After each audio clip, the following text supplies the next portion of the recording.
लेखक के नाम के साथ ही उन्हें पढ़ता हूँ। पहला लेख है राजेश कुमार चौहान जी जालंधर से। ट्रैफिक नियमों को कब मानेंगे आप? सरकार सड़क हादसों के लिए चिंता करती है, तभी तो ट्रैफिक नियमों में समय समय। अब केंद्र सरकार ने एक बार फिर से एक और बड़ा कदम उठाया है। कार की पिछली सीट पर बैठने वालों को भी सीट बेल्ट लगाना जरूरी है। कार में पिछली सीट पर बैठने वालों को सीट बेल्ट पहनना जरूरी था, लेकिन लोग इसका पालन नहीं करते थे। अब इस नियम को तोड़ने वालों पर जुर्माना लगाया जाएगा। इस तरह लोगों में सड़क दुर्घटना और उसकी प्रति सुरक्षा के साथ साथ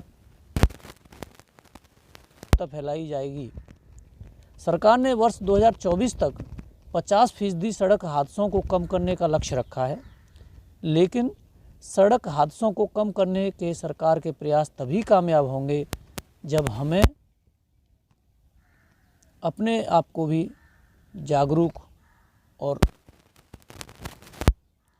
जन जन की भागीदारी से ही सरकार का लक्ष्य पूरा होगा। हमारे देश में दिन प्रतिदिन सड़क हादसों में जान गंवाने वालों का आंकड़ा बढ़ता जा रहा है। सड़क हादसा कभी हमारी लापरवाही से हो जाता है तो कभी दूसरों की लापरवाही से किसी की जान पर भारी पड़ जाती है। सरकार ने सड़क हादसों पर नकेल कसने के लिए लोगों को दिखाकर एक प्रयास किया है। इससे कितने सड़क हादसे कम होंगे और फिर अब लोग ट्रैफिक नियमों का कितना पालन करेंगे, यह तो आने वाला समय ही बताएगा। किंतु लोगों को चाहिए कि वो भारी भरकम जुर्माने या चालान के डर से नहीं, बल्कि अपनी और दूसरों की अनमोल जिंदगी ध्यान रहे कि कार ड्राइविंग के दौरान सीट बेल्ट पहनने से आपके सुरक्षित बचने की उम्मीद बढ़ जाती है। बाइक या स्कूटर चलाते समय हेलमेट पहनना ज़रूरी है और आजकल बहुत लोग पहनते भी हैं, किंतु साथ ही ड्राइवर के साथ साथ टू व्हीलर पर बैठे दूसरे व्यक्ति को भी हेलमेट पहनना चाहिए, क्योंकि यह समय की मांग है। तभी हम एक जागरूक नागरिक होने का परिचय दे पाएंगे और अपनी और दूसरों की जान से खिलवाड़ करने से बचेंगे।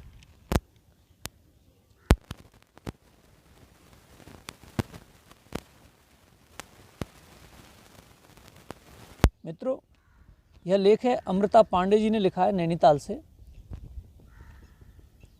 कहती हैं कि हर साल 14 सितंबर को हम हिंदी दिवस मनाते हैं। यह दिन हिंदी भाषा के प्रति जागरूकता फैलाने और हिंदी साहित्य के प्रचार प्रसार के लिए महत्वपूर्ण है। 1949 में हिंदी को राजभाषा घोषित किया जाता है। इसका कारण था कि हिंदी भाषा भारत में सबसे अधिक बोली जाती है। हिंदी के सामने आरंभ से ही कुछ चुनौतियां रही हैं। हम इसे अंग्रेजी भाषा का कसूर कहकर इत्सरी कर लेते हैं। जब जब हिंदी को राष्ट्रभाषा का दर्जा देने की बात आती है तो अपने ही देश में कुछ विरोधी स्वर मुखर हो जाते हैं। विवाद की वजह यह थी कि भारत में अलग अलग राज्य हैं जहां अलग अलग प्रकार की भाषा बोली जाती है, तो केवल हिंदी को ही राष्ट्रभाषा या राजभाषा का महत्व क्यों दिया जाए। विज्ञान, प्रौद्योगिकी और चिकित्सा के क्षेत्र में हिंदी का उपयोग अभी तक संभव नहीं हो पाया है। हिंदी का संरक्षण और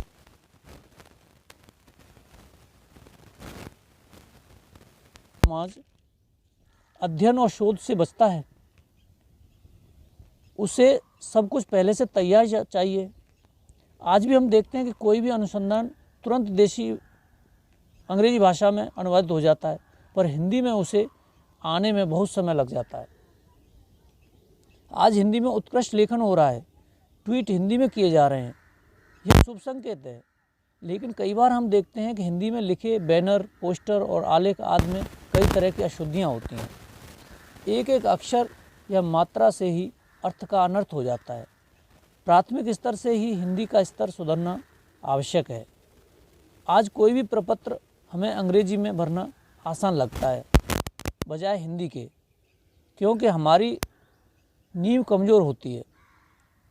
नई राष्ट्रीय शिक्षा नीति के अंतर्गत भी प्राइमरी स्तर पर शिक्षा मातृभाषा या स्थानीय भाषा में देने की बात कही गई है। यह सत्य है कि हिंदी को चुनौतियों से बचने के लिए बोलियों और लोक भाषाओं को भी साधना और संवारना आवश्यक है। हमारी मानसिकता हिंदी विरोधी नहीं होनी चाहिए। हिंदी बोलने में हमें शर्म महसूस नहीं होनी चाहिए, क्योंकि जनसंख्या का अधिकांश भाग इसी भाषा को समझता है। कोई भी भाषा अपने विकास का रास्ता स्वयं तय कर लेती है, बस सतत प्रवाह चाहिए। जिस हिंदी के चारों काल इतने समृद्ध रहे हों, उसे किसी चुनौती का कैसा डर। फिर चुनौतियां तो आती रहती हैं, उन्हें रास्ते से हटाकर अपना मार्ग प्रशस्त करना ही तो कर्मवीरों का लक्ष्य होना चाहिए।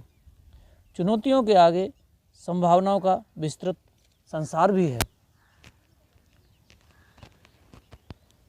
अगला अंक है अनुपमा अग्रवाल जी का, अलीगढ़ से। अमर्यादित बोली भाषा होती जा रही है। क्या हमने कभी इस बात पर गौर किया है कि साधारण बोलचाल की भाषा में हम किस तरह के शब्दों का चयन करते हैं, या यूँ कहें कि बोलचाल में किन मर्यादित शब्दों का इस्तेमाल करते हैं? कदाचित नहीं, हम ध्यान ही नहीं देते। उत्तेजना में बोले जाने वाले अमर्यादित शब्द आज हंसी मजाक और सामान्य बोलचाल में इस हद तक समाहित हो चुके हैं कि बोलने वाले को पता ही नहीं चलता कि उसने कब अमर्यादित शब्द का इस्तेमाल कर दिया।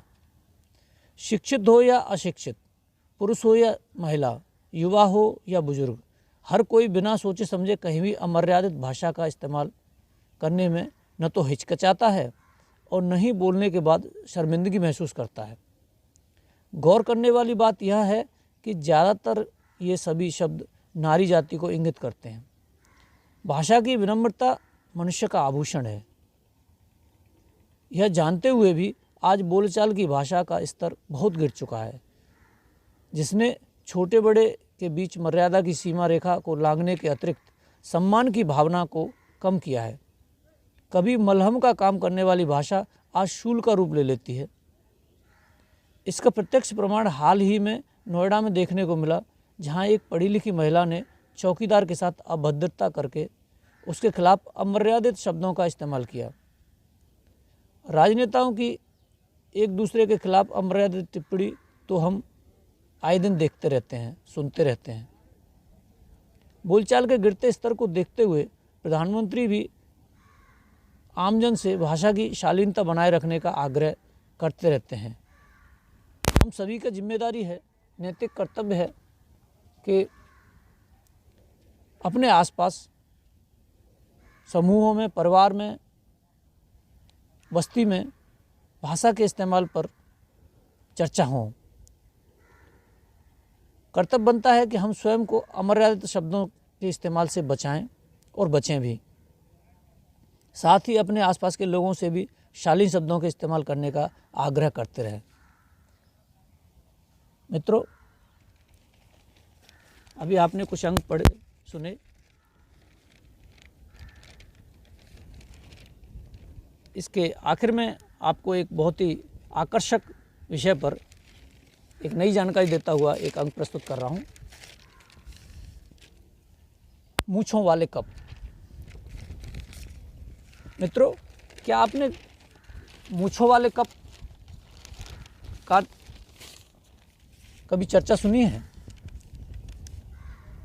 मूंछों वाले कप, इनके बारे में बहुत कम लोगों ने सुना होगा। मुझे भी कुछ दिनों पहले एक लेख में पढ़ने को मिला कि विक्टोरियन काल में जब लोग चाय या कॉफ़ी पीते थे तो उनके लिए खास तरह के कप बनाए जाते थे, जिनमें से कुछ वाले कप कहते थे।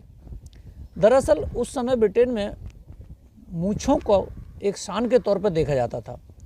बड़े बड़े रसूखदार लोग मूंछें रखते थे। मूंछों का इतना चलन था कि लोग उनकी भव्यता को बरकरार रखने के लिए घंटों तक कंघी करते थे। इसके बाद मूँछों को मनचाहा आकार देने के लिए उन पर वैक्स लगाई जाती थी। तरल पदार्थ जैसे चाय कॉफ़ी पीते समय पेय से निकलती गर्म भाप मूँछों पर लगी मोम को पिघला देती थी, जिसकी बूंद सीधा कप में जाकर गिरती थी। इससे न केवल चाय का स्वाद खराब होता था बल्कि मूँछों का आकार भी बिगड़ जाता था। एक और परेशानी यह थी कि मूँछें अक्सर चाय या कॉफ़ी की प्याली में डूब जाती थीं, क्योंकि मूँछें लंबी लंबी होती थीं।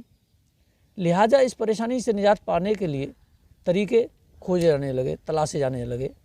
1860 में हार्वे एडम्स नाम का एक व्यक्ति एक सरल आविष्कार के साथ सामने आया, जो मूँछों वाले लोगों को अपनी मूँछों की साफ सफाई बनाए रखते हुए गर्म चाय या कॉफ़ी का आनंद लेने की अनुमति देता था।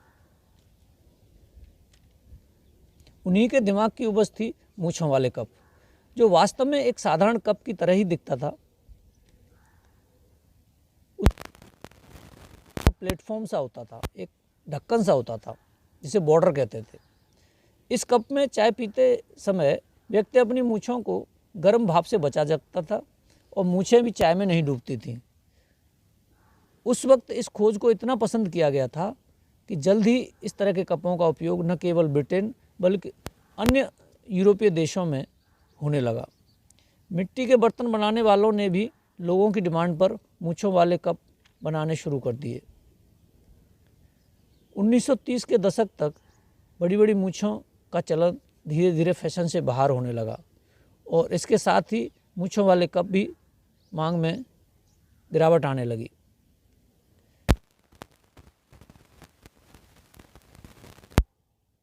संग्रहालयों में और घरों में विक्टोरियन क्रॉकरी को शोपीस में रखकर शोपीस के तौर पर घरों में रखा जाता है, यादगार के तौर पर।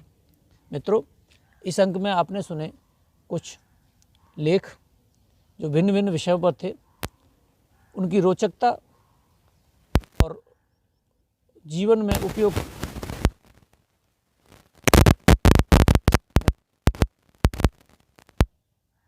हमसे जुड़े रहने के लिए हमारे चैनल को जिन मित्रों ने सब्सक्राइब नहीं किया है अवश्य सब्सक्राइब करें और जुड़े रहें। नई नई जानकारी के लेख, निबंध, इतिहास के झरोखे, भाषाई परिवेश और समाज की जानकारी से भरे हुए लेख पढ़ते और सुनते रहें। धन्यवाद।